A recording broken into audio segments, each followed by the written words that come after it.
The suitcases have been standing by the door since last night. Two of them, yours and mine. I look at them in the morning and feel something unusual in my chest. Not anxiety, something lighter. It's like anticipation. It's like I've almost forgotten what it's called. You're already in the kitchen. I hear you making coffee. Not in a hurry, not between calls. Just making coffee. Slowly, calmly. I'm standing in the doorway and looking at you, broad shoulders under a light t-shirt, dark hair a little disheveled from sleep. You turn around and smile. Ready?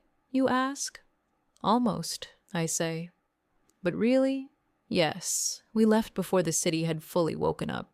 Morning streets, sparse lights, fog over the river. You drove calmly, one hand on the wheel, the window slightly open. I looked at you from the side and thought, when was the last time you looked like this?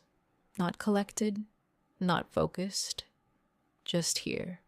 I reached out and placed my hand on yours. You didn't take your eyes off the road, but your fingers immediately intertwined with mine. Not a word.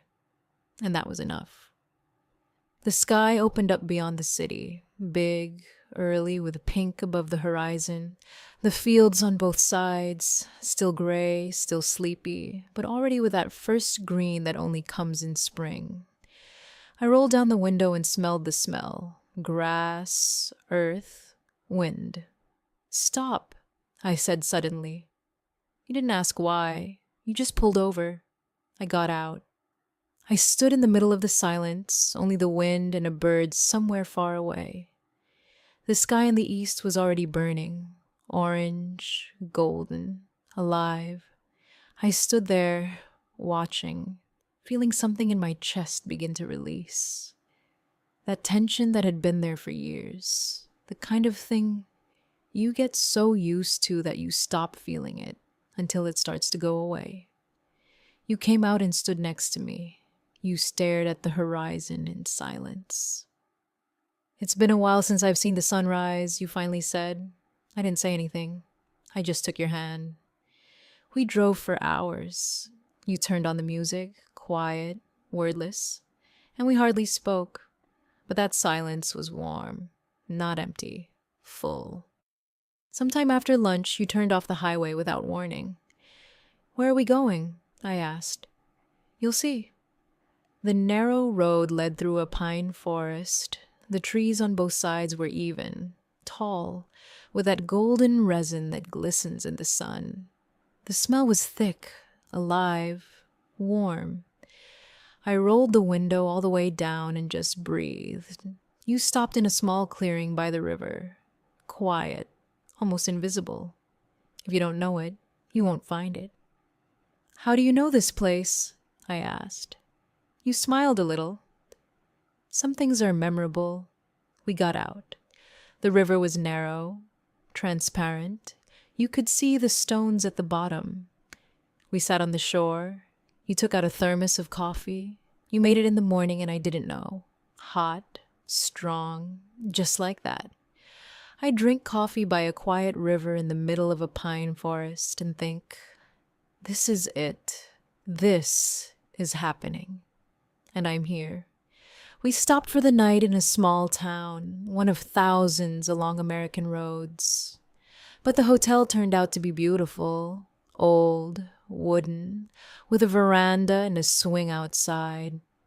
In the evening, we sat on that veranda. It was getting dark. The sun was setting somewhere behind the houses. You couldn't see it, but the sky was burning pink and purple. Cicadas, a warm wind. You handed me a glass of lemonade and said, you look different. Is that good or bad? I asked. You looked at me for a long time calmly.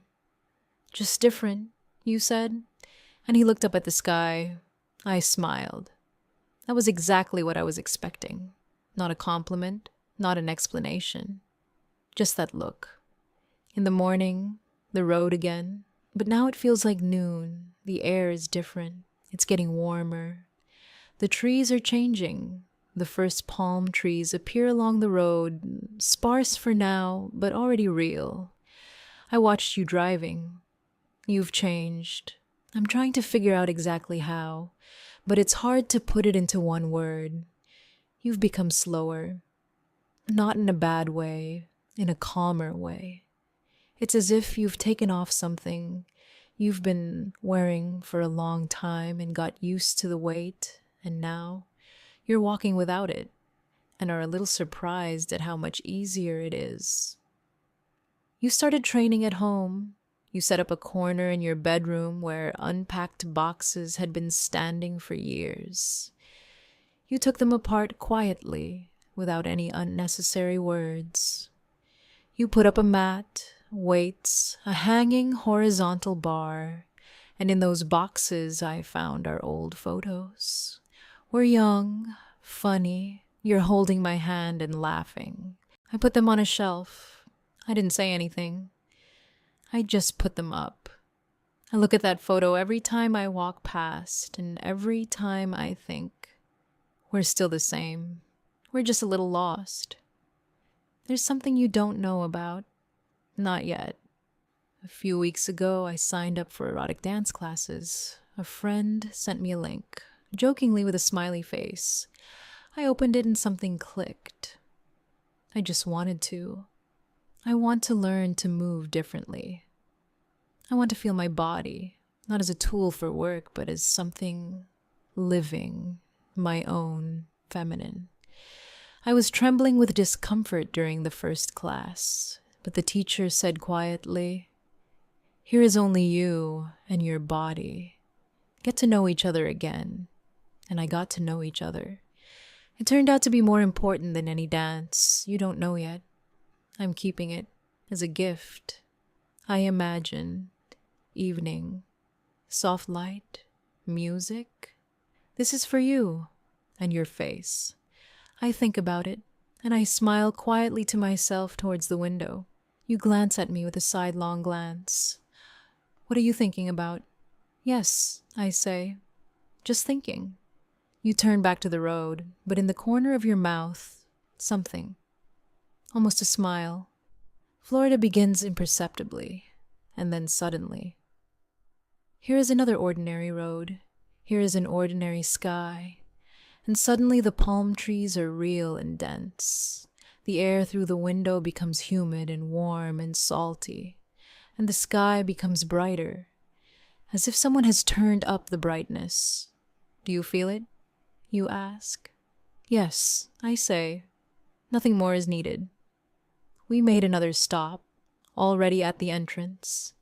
You turned into a small park right by the coast, a mangrove forest, a wooden deck over the water, narrow, creaky, leading somewhere between the trees.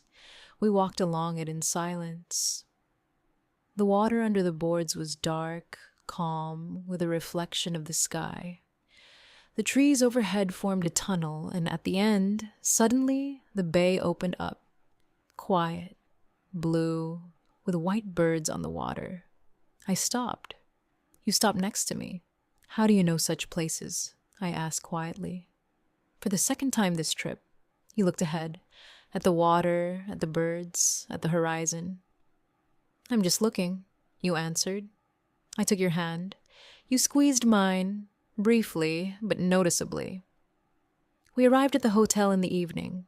Miami Beach greeted us with warmth, light, the smell of flowers and salt.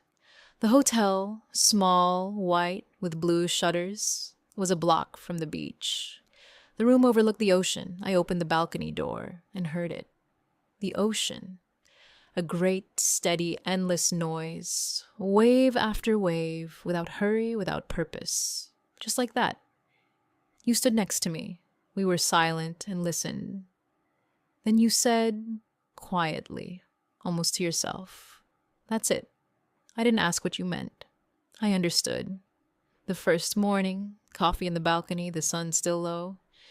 You looked out at the sea and I looked at you, at the way you breathed slowly and evenly, the way you held your cup with both hands, the way you squinted at the light. You turned and caught my eye. What? You asked. Nothing, I said. Just looking. You smiled a little and turned back to the sea, but I saw it. It made you feel good. We spent the whole day on the beach. You swam far away. I saw you among the waves and felt something like pride. You came out alive, wet, with the energy I remember from our first years. Go, you said. I'm afraid of the waves. I'll be there. And I went in. The wave knocked me off my feet and I laughed. Unexpectedly for myself, for real. We jumped over the waves together and I thought, this is it. This is why I had to come. Not for the palm trees, for this laughter, the penultimate evening, the shore, the dark sky, the stars. I put my head on your shoulder. Do you know what I understood? I said. What? That we didn't break, we just got distracted. You were silent, then you hugged me even tighter. It's good that you felt the difference, you said. The waves came and went, and I thought, this is it. This is what is worth waking up for. We will return home different. You will continue to train in that corner. I will continue to go dancing, and one evening I will surprise you in a way that I haven't surprised you in a long time. We will notice each other every day, not between deadlines, just like that. If you are far from your loved one right now, not physically, but like this, inside.